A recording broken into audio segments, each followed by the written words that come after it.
बॉलीवुड की दुनिया चकाचौंध शोहरत और ग्लैमर की चमक से भरी ये दुनिया कितनी भी आकर्षक क्यों ना लगे, लेकिन कुछ लोग ऐसे भी होते हैं जो इस चमक से परे एक गहरी तलाश में निकल पड़ते हैं। आज हम बात कर रहे हैं हिंदी और बंगाली सिनेमा की दिव्य सुंदरी अद्वितीय अभिनेत्री सुचित्रा सेन की, जो देवदास की पारो बनी पर जिंदगी के अंतिम पड़ाव पर आध्यात्म की साधक बन गई। 1950 से 70 के दशक तक सुचित्रा सेन पर्दे पर जादू बिखेरती रही। गहरी आंखें, सादगी से भरा अभिनय और अनुपम सौंदर्य। देवानंद से लेकर दिलीप कुमार और संजीव कुमार तक उन्होंने हर बड़े सितारे के साथ काम किया। देवदास, ममता, आंधी, इन फिल्मों ने उन्हें अमर बना दिया।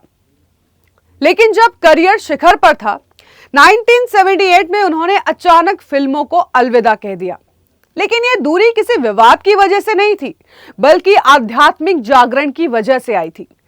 फिल्मी दुनिया छोड़ने के बाद सुचित्रा सेन ने सब कुछ त्याग दिया। न मीडिया, न अवार्ड फंक्शन, न कोई पब्लिक अपीयरेंस। उन्होंने खुद को रामकृष्ण मिशन और बेलूर मठ से जोड़ लिया। वे घंटों ध्यान करती, धार्मिक ग्रंथ पढ़ती और मां शारदा देवी की भक्ति में डूब जाती। उनकी एक अधूरी इच्छा थी, एक आखिरी फिल्म में मां शारदा देवी की भूमिका निभाने की, पर वो सपना अधूरा ही रह गया।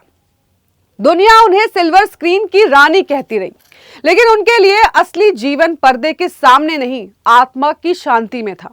अपने अंतिम दिनों में सुचित्रा कोलकाता के एक छोटे से फ्लैट में एकांत जीवन जीने लगी।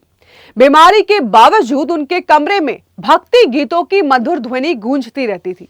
अस्पताल में भर्ती होने पर भी उनकी एकमात्र मांग थी, रामकृष्ण मिशन के भिक्षु प्रतिदिन उनसे मिलने आए और भक्ति संगीत बजे। सुचित्रा सेन सिर्फ एक अभिनेत्री नहीं थी, वो एक आत्मा थी जो शोहरत के समंदर से निकलकर शांत आध्यात्मिक धारा में विलीन हो गई। उन्होंने हमें ये सिखाया है कि सच्ची सफलता तालियों में नहीं, आत्मा की शांति में है। कैमरा, रोल और एक्शन से शुरू हुई उनकी कहानी अंत में आके भक्ति, ध्यान और मोक्ष में सिमट गई।